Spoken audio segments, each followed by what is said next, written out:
Bismillahirrahmanirrahim. Elhamdülillahi Rabbil alemin. Vessalatu vesselamu ala Rasulina Muhammedin ve ala alihi ve ashabihi ecmain. Müslüman doğanlarımız köpten beri Maide surasının 35. ayetinin düşünülüşünü, tefsirini, açıklamasını sorayalar. Misal için şu babatında gelen son sorulardan birine Müslüman doğanımız şöyle deyiptir. Esselamu aleyküm. Maide surasının 35. ayeti, şu ayeti düşünürüp berayseniz, ölülerden vesile baradamış o. Şunu açıklaysanız, soranın sebebi, kevra adamlar ölülerden vesile tutunmak bolya deyip, şu ayeti delil getiriyorlar deyip soraptır. Ve aleykümselam ve rahmetullahi ve berekatuhu. Kur'an-ı Kerim'de Allah Teala Maide surasının 35. ayetinde şöyle diye: Ya eyyühellezine amenuttakullaha vebtegu ileyhil vesilete ve cahidu fi sebilillahi leallekum tuflihun. Ey iman edenler! Allah Teala'dan korkun, takva olun ve Allah'a vesile talep edin. Ve onun yolunda cihad edin, umid ki halas bolursunuz diye Allah Teala. Yani ayette Müslüman doğanlar ölüyünü vesile tutmak bolya deyip zat yok. Ayette Allah Teala vesile talep edin diye. Yani biz Müslümanlar Allah Teala Allah'a vesile talep edin diye. Allah'a vesile talep edin diyeni neyme demek ehl-i sünnet alimlerimiz açıklaptırlar. Alimlerin Müslümanlar bu ayetin açıklamasında neyme diyenini hazır ayıp geçeriz. Ama sonra da hem dişiyali bidgatçı ahun mollalar, bidgatçı sopular, sufistler halkımızın içinde bir neçe yanlış düşünce yayradiyalar. Şol yanlış düşüncelerin biri Müslüman doğanlar olar şeyle diyalar. Ölülerden kömek dilesen bolya, veli hesaplanan adamın mazarının yanına barıp Allah Teala'dan dilep berdip öle yüzlensen bolya, ya da uzaktan yetiş yapılan pir, medet yapılan pir, göz evliyası qorawar, qaytarmış atacan belalar qaytarawar deyip uzaktan, kayıptan olar kömege çağırsan bolya diyalar. Ve biz günahkar adamlar şonun üçün Allah Teala dilek edemezse velilerin üstü bilen dilek etmeli deyip insanlara sizem şey deyip dilek edin deyip öğre diyalar. Ve özlerinin bu düşüncelerini kabul etmeyen Müslümanları bular Vahhabist deyip at takyalar, qaralayalar. Yani bilmeyen, İslam akidesini bilmeyen, ayet hadisi düşünmeyen, ilmi yok kişilere ne hemen öğre diyalar. Yani siz bizim düşüncemizi diyalar kabul etmeli, o ölülere yalvarmalı, ölülere vesile tutunmalı. Eğer siz şeyle etmeseniz sizden Vahhabist olursunuz ya da siz şunu inkar etseniz sizden Vahhabist olursunuz diyen düşünceni adamların kellesine koyuyorlar. Ondan din ilminden, İslam akidesinden bir haber kişiler bu zatları dinlep neyme diye demek menem şulan diyeni kabul etmeli ya da neyme inkar etmeli değil. Eğer inkar etsem demek menem Vahhabist bolyan ekenim deyip neyme şey adamlara yanlış düşünce var. Öz düşüncelerini mecbur kabul eder yalar ediyorlar. Olmasa neyme yankal at takyalar. Ve bu kişilere delilin neyme diysem yankı okan Maide surasının 35. ayetimizi misal veriyorlar. Ve biz diye Allah Teala bize vesile vezlen deyiptir. Bizim diye öz aramızda pirleri, velileri vesile ediniyaz, aracı ediniyaz diyorlar. Bunların Müslüman doğanlar bu düşünürüşleri yanlıştır. Yanlış düşüncedir. Şunu bellep geçmeli ilk bilen. Kur'an-ı Kerim'in ayetlerinin tefsirini Müslüman doğanlar yani açıklamasını biz öz kellemize göre, öz düşüncemize göre açıklap bilmeyiz. Ayetlerin düşünürüşünü bilmek için ehl-i sünnet alimlerimiz tarafından tefsir kitapları yazılıptır. Tefsir diyenimiz Kur'an-ı Kerim'in açıklaması düşünürüşü demek. Eğer bir ayetin düşünürüşünü bilecek bolsan, açıklamasını bilecek bolsan, şol ıgtibarlı anamdar tefsir kitaplarına barmalı. Şolara seyretmeli. Misal için, yani Maide surasının 35. ayetinin tefsirine barsak, seyretsek, ıgtibarlı kitaplardan, tefsir kitaplarımızda vesile talep etmek, vesile vezlemek, ölüleri aracı etmektir. Onlara yüzlenmek, ölülerden dilek edip ya da onlara Allah'a dilek edip ber demektir deyip onlara aracı koymaktır deyip geçmeye. Bulun diýen geçmeýär tefsir kitaplarda. Emma näme geçýär? Ayette diýe geçen wesile sözü ulamalar diýe qurbat diýmekdir diýe. Qurbat. Qurbat näme? Yaqinlik diýmek. Yani Allah Teala'ga vesile talap edin. Allah'a vesile gözleň diýeni Allah'a yaqinlik gözleň diýe. Ne sorak? Bize Allah'a yaqin edýän zatlar näme? Kur'an ve sünnete wara musulman doganlar bize Allah'a yaqin edýän zatlar taat ibadetler. Sowap kazandyrýan amallar, ibadetler, taatlar.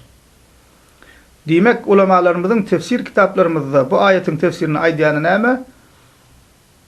Allah Teala vesile talap edin, vesile gözleň diýeni Allah Teala'ga yaqin bolmak üçin salih amal edin, taat edin, ibadet edin diýdi. Enne misal üçin misal bersek tefsir kitaplarımızdan ayetine bir gezek okaýyn. Allah Teala näme diýdi? Ey iman edenler, Allah Teala'dan korkun ve Allah'a vesile talap edin ve onun yolunda cihat edin, umid ki halas bolarsyňyz. İbn Kesir rahimehullah, İbn Kesir tefsirinden misal versek, İbn Kesir rahimehullah diye bu ayetin düşünürüşünü açıklamasında, tefsirinde, ey takarrabu ileyhi bi taatihi vel amel bima yurdi. Allah'a, Allah Teala'nı razı edecek taat ve ameller bilen yakinlaşın diýmek diye. Bu ayetin tefsiri Allah'a, Allah Teala'nı razı edecek taat ve ameller bilen yakinlaşın diýmek diye. Ve devam ediyor İbn Kesir, ve hâzâ allazî qâlehu hâulâ'il e'immeh la hilâfe beynel mufassirîne fîh. Diyor ki İbn Kesir, bu ayetin tefsiri barada imamların aydını şu diye.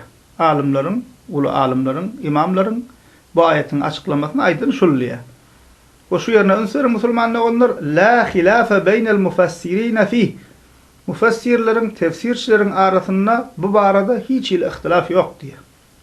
Yani hemmesi bir ağızdan şey dediler diye. Demek doğru tefsiri näme eken ayetin musulmanlar onlar?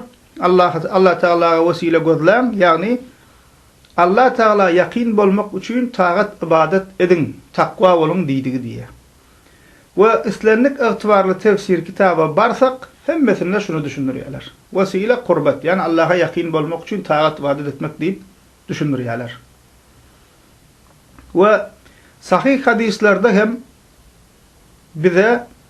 bizi Allah Teala yakinlaştıryan zatların Allah Teala'nın soýup we razy bolýan taat ibadetlerdir bize haber berilýär. Misal üçin Sahih Buhari'da Ebu Hureyre radıyallahu anh'tan haber berilen kutsi hadiste Allah Teala şeýle diýär. Kutsi hadis diýenimiz Peygamberimizin Allah Teala şeýle diýdi diýip aýdan hadisine kutsi hadis diýilýär. Kutsi hadiste Allah Teala diýär: "Qala Rasulullah sallallahu aleyhi ve sellem innallaha qal men aada li veliyen fakat azantuhu bil harb ve ma taqarraba ileyye abdi bi şey'in ahabba ileyye mimma iftaradtuhu aleyh ve ma yezalu abdi yetaqarrab ileyye bin nawafil hatta uhibbah fa iza ahbabtuhu kuntu sem'uhu allazi yesma'u bihi ve basaruhu allazi yubsiru bihi ve yeduhu allati yabtishu biha ve rijluhu allati yamshi biha ve in sa'alani la'u'tiyanna ve la in isti'adani la'u'idhanna." Peygamberimiz sallallahu aleyhi ve sellem şeýle diye Allah Teala aýtdy diye.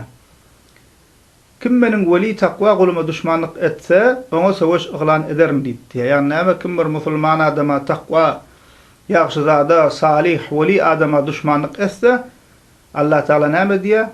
Men weli guluma düşmanlyk eden oňa söwüş yglan ederim. Yani onu helak ederim diýdi diye ulamalar. O devam ediyor Allah Teala diye, "Ve bennem bana menim üçün farzdan has qowzat bilen yakinlaşyp bilmez diye." Yani açıklap aýsak musulman doganlar, bennem bana yakin edýän zatlaryň en gowsy farzlardyr diye Allah Teala. O soň devam ediyor. Sonra bennem bana nefil ibadetleriň usuly yakin bolmaga devam eder. Sonra men ol bennem gow görürüm. Haçan men bir bennämi gowwarsam, onuň eşidýän gulagy, görýän gözi, tutýan eli, ýöreýän aýagy bolaryn diýär. Ýani açıklamasy näme? Diňe Allah Teala'nın razylygy bar zady diňler, diňe Allah Teala'nın razylygy bar zady sereder, Diňe Allah Taala'nın razylygy bar zada elini uzadyr. Diňe Allah Taala'nın razylygy bar ýere gider. Yani Allah Taala şol bendäni öz ýoluny ýöremäge, öz ýoluny durmaga golluk berer diýdi. Görýän gözi, eşidýän gulagy bolaryn diýdi şol diýär ulamalar. Menden bir zat dilese, dilegini berer, menden pena dilep maňa sığınsa onu goraryn diýär. Diýmek şol hadisden hem şu kutsi hadisden hem näme uğrun musulmanlygynyr? Bendäni Allah Taala ýaqin edýän zatlaryň iň gowsy näme eken? Farzlar. Ondan soň näme? Ondan soň sünnetler, nafileler gelýär. Diýmek näme eken biz Allah Taala wesile gözleýän bolsak, Allah Taala ýaqin bolmak islesek, farzlary berja etmeli, kamil suratda berja etmäge çalışmaly. Sonra musulmanlygynyr nefilleri, sünnetleri, sowap kazanylacak galan amallar etmeli. Şu zatlar bize Allah Taala ýaqin edýär. Diýmek Allah Taala wesile talap edin diýeni Allah Taala ýaqin bolmak üçin taat ibadet edin diýdi diýip näme? Tefsirçilerimiz açıklaýar. Oýanda musulmanlygynyr ygtybarly ahli sünnet alimlerimiz bidgatçy mollalaryň, bidgatçy sowaplaryň edýän bu ýalňyş düşündürüşini inkar edipdirler. Yani diňe bir dogry düşündürüşi aýdym goýmandyrlar. Soňky döwür ulamalardan, sebäbi soňky döwür bu zat kän ýaýrady. Ulamalardan, ahli sünnet ulamalardan bulan bu düşündürüşi näme? Öz tefsirlerini inkar edipdirler. Mysal üçin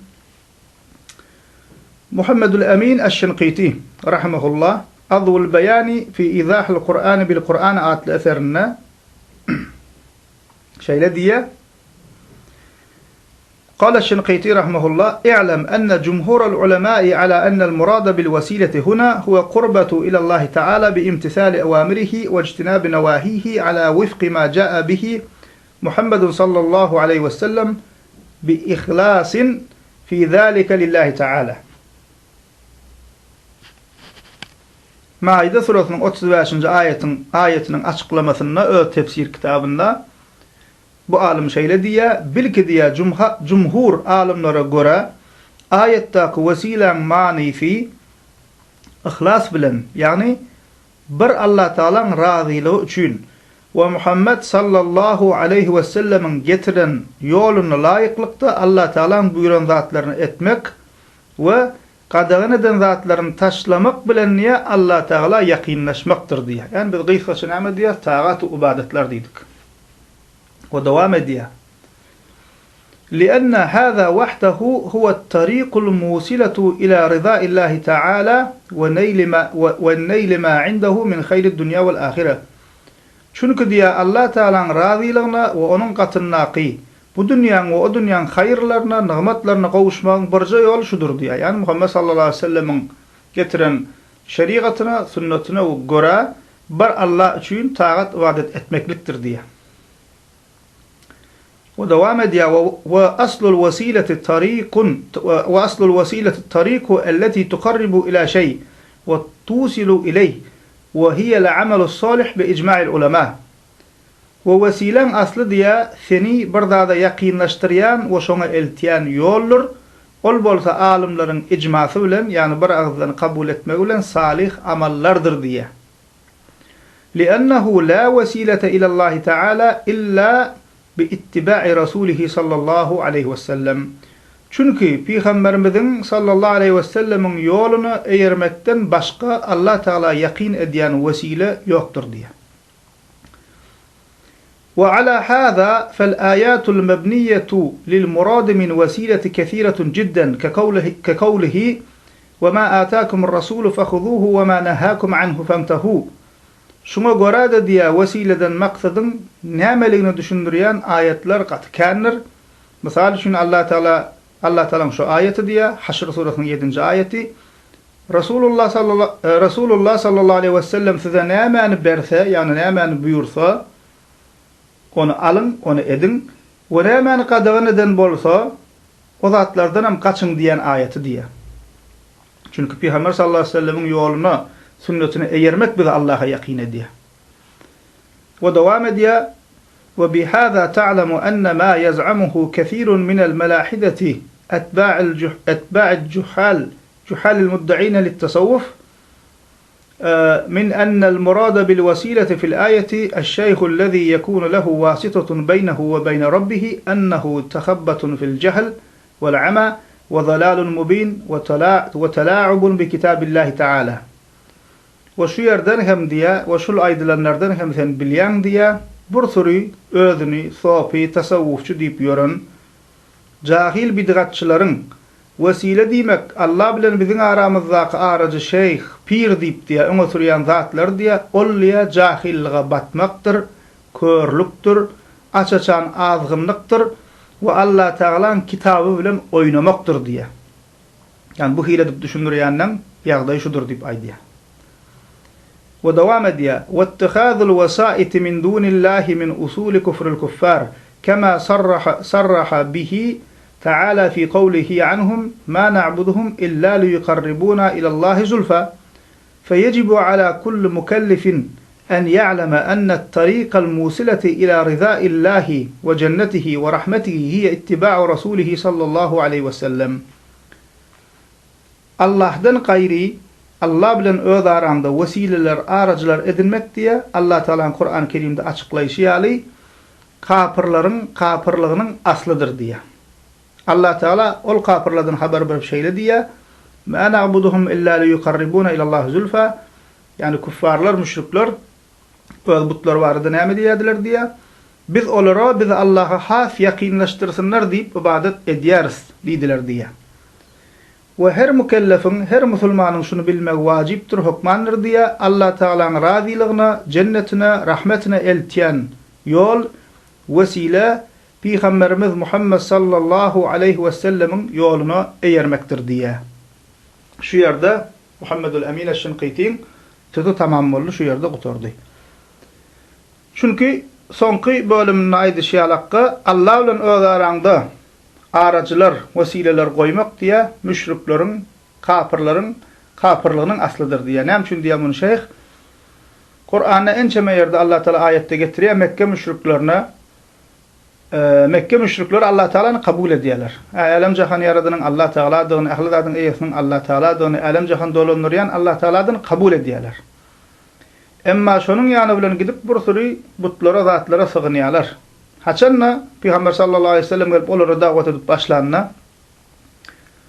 O näme üçin siz bu butlara ibadet edýäňiz diýenlerine olar näme diýerdiler? Bular biz bilen Allah bilen bizim aramızda aracılar, vesileler diýen ekenler. Ve bize Allah'a yakyn edýär diýip olara ýalbarýan ekenler. Yani şeyhin diýeni şol. Kafirlerin, kufurlaryň aslydyr diýeni Allah bilen öz aranda şey diýip aracılar edinmek şol müşrikleriň edýän iş eken. Yine bir misal versek musulman olanlar başka bir alimden misal verelim. Bu yanlış düşünürşi inkar eden alimlerden. İmam Alusi Hanefi mezhebimizin soňky döwür alimlerinden Ruhul Maani adlı tefsir kitabı var. Tefsir Alusi hem diýilýär. Yani Kur'an'ın açıklaması kitabı var. Näçe ciltten ibaret, näçe tomdan ibaret Kur'an-ı Kerim'in tefsirini açıklamasını ýazypdyr. Şonda Maide surasının 35. ayetinin düşünürşünde bu ayeti ýalňyş düşünürýänler barada giňişleýin durup geçýär.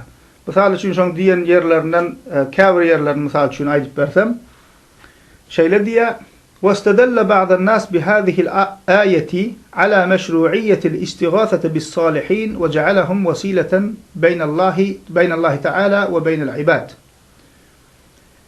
Käbir kişiler diýär, ýani Maide surasynyň 35. ayetini delil tutunup diýär, benneleri bilen Allah'ın arasynda salih kişileri aracı, vesile edinip olardan istigasa, yardım dilemekliğin doğruluğuna diye şul ayeti delil tutundular diye. Ve minhum men yekul ve olardan kafirler şeyle diýerler diye dile gedenlerine men yekul lil gaibi ew el meyyiti min ibadillahi ta'ala salihin ya fulan ud'u Allah ta'ala liyarzuqni kaza ve kaza ve yaz'umuna enne zalika min bab ibtiga'il vesila. ويروون عن النبي صلى الله تعالى عليه وسلم أنه قال إذا أعيتكم الأمور فعليكم بأهل القبور أو فاستغيثوا بأهل القبور وكل ذلك بعيد عن الحق بمراحل.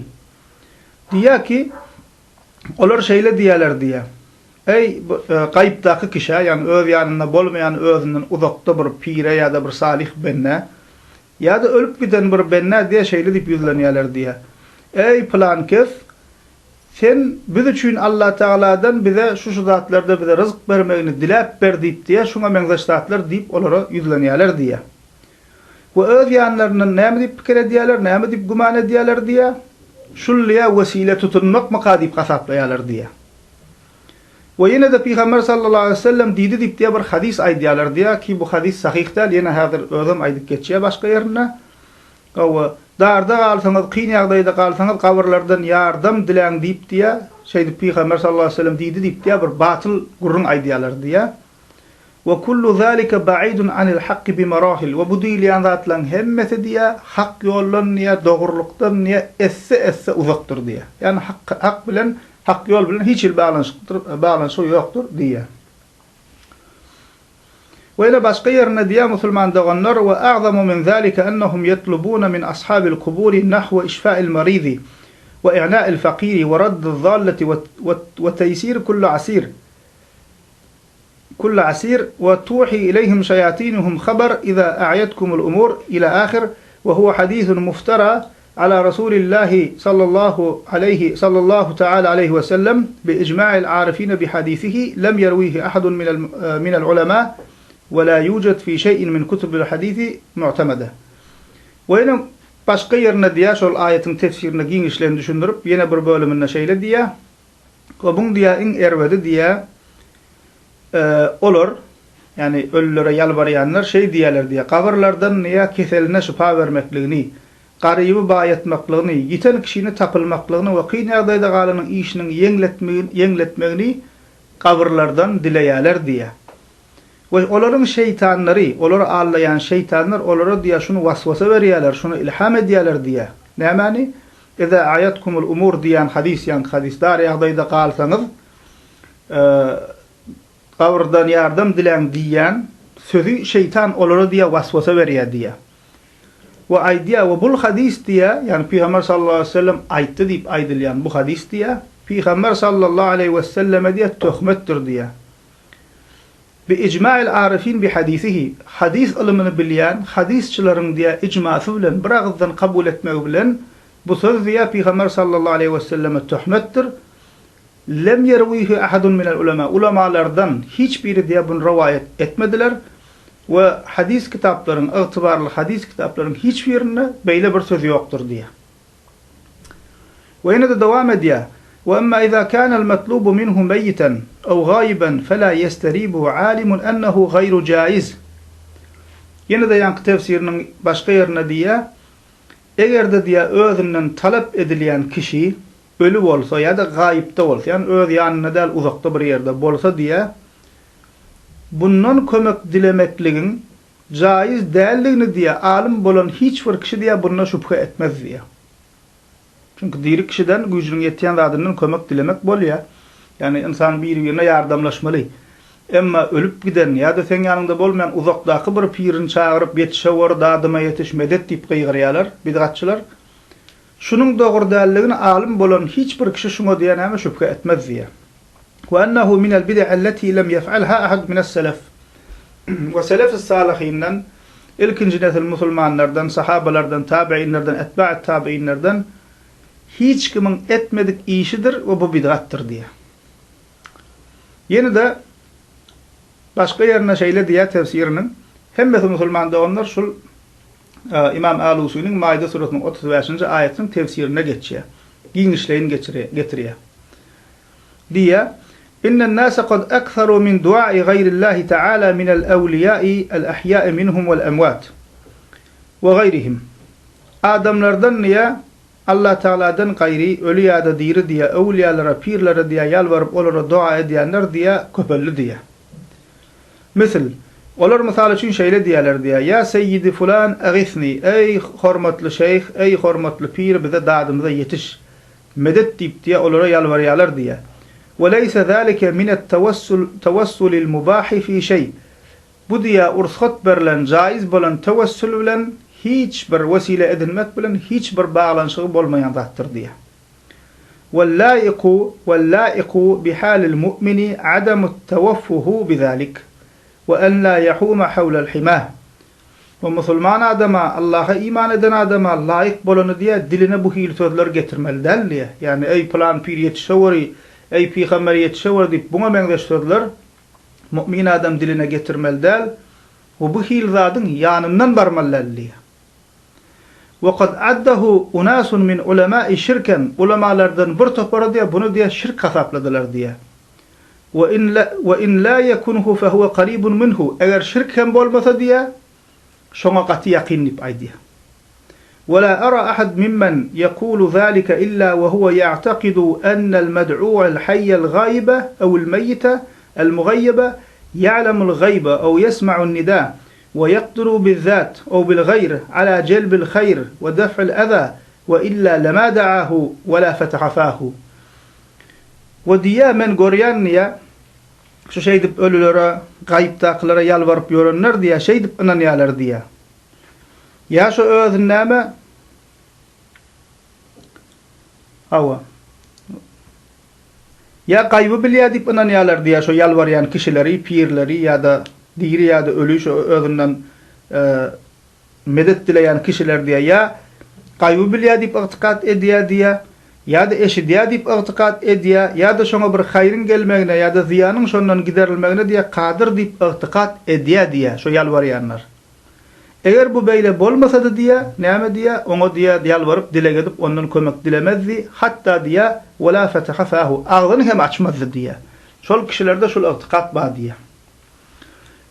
Ve şu yerde Müslümanlar onlar tamam bolly halusin sözi elbette uzun men qissa her yerinden aldım. Arapça bilyenler Ruhul Maani tefsire barsınlar. Maide suresinin 35. ayetinin tefsirini genişleyin düşünürüptür. Edil şoňalak ondan tefsir ve başka da Arapça bilyen her kim ıgtibarlı tefsir kitaplarına barsa şul aýdylanlaryň yani vesile talap etmegiň Allah Taala ýakynlaşmak üçin taat ibadetlerdir näme görerler şol ýerde. Ve indi musulman doganlar bu meselede bir zady bellep geçesim gelýär. Yani diýelik ki bir insan ilmi yok, zady yok, şol aýdylanlaryň hiçbirini düşünmedi. Ya da içinde henizem şüphe var, şol bidgatçylaryň gepi dogry mu kadyp ýör. Şeýle bir misal bereýin.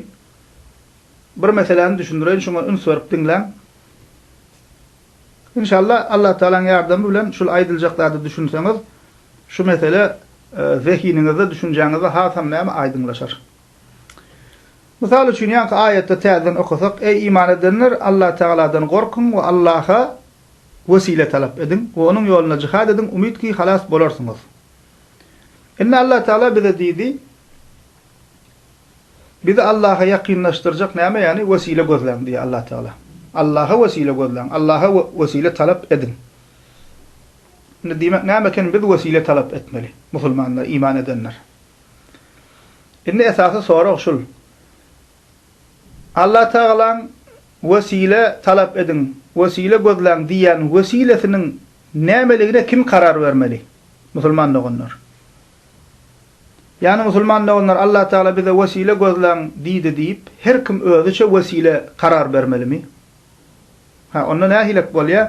Her kim özüçe karar berjek bolsa, o diýjek, maňa göre vesile öwliýalar, pirler, ölüler, şolara ýalvarmaly ýa-da olary dile edip berdiýmeli, olaram Allahdan dilep berýär diýjek. Şiigalardan käbiri ki şeýler diýerler, bize göre diýär, olar vesile diýär, Ähli Beyt diýär, İmam Ali diýär, o şoň nesilinden gelenler diýär.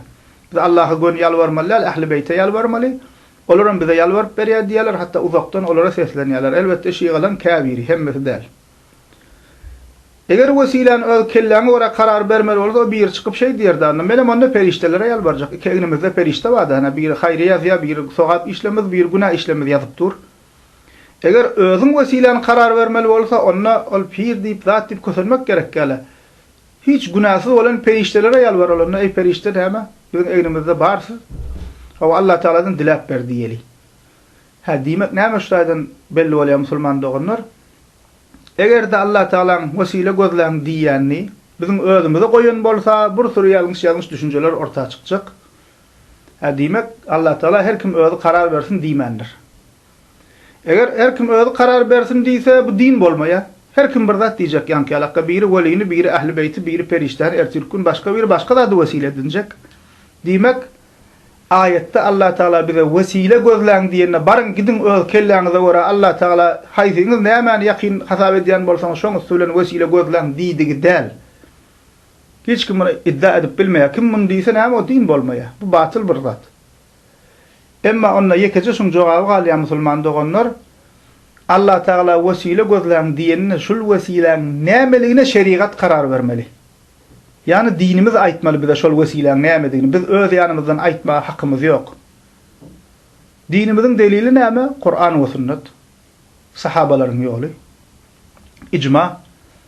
Demek onna bizi Allah'a ýakynlaşdyrýan wesileň nämedigini bilmek üçin Kur'an we sünnete gaýdyp bermeli. Çünki din aýtmaly bize şoň nämedigini öz ýanymyzdan, öz jübimizden çykaryp biz aý şol wesile de ana öwliýa da pir da diýip bilmeýär. Hakkymyz ýok.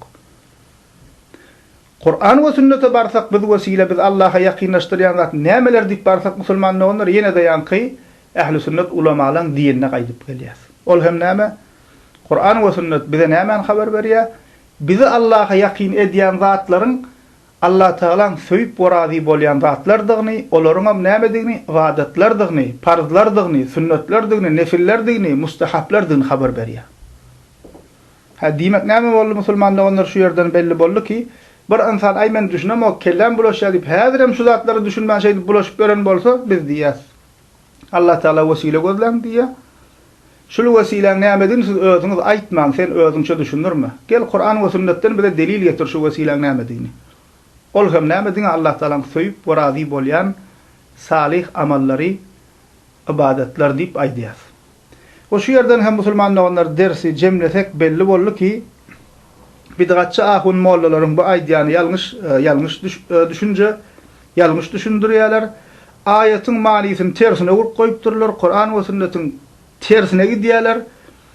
Allah Teala bize ayette özüne yüzlenmelik koyuptur, özüne doğru öwürüp koyuptur bizi. Allah Teala karşına öwürülüm. Allah Teala'nın razılığı için vesile gözlem. Allah Teala'nın razılığı bar zatlaryň Allah'a ýakynlaşyň diýip koyuptur. Emma bular gelip insanlaryň yüzüne nirak öwürüp koyupdurlar. Kabirlere, ölülere, pirlere, bir zatlara, mahluka öwürüp koyupdur. Kur'an bize halika, yaradana yüzümüze öwürýär. Bular gelip insanlaryň yüzüne mahluka öwürüp koyupdurlar. Ve Kur'an-ı Kerim'in en ulguna diýen şirkine insanlar oklaptırlar. Ve bunu edenlerine nädip edýärler? Kur'an'ın ayetinin arkasında bukulup edýärler. Yani musulmanlar onlar sade dille aýtsak, bilmeýän insanlar o doklap otyrlar. Allah Teala hemmemize hidayet etsin ve bu adaş gören doğanlarımızı näme hak yola getirsin. Elhamdülillahi Rabbil alemin.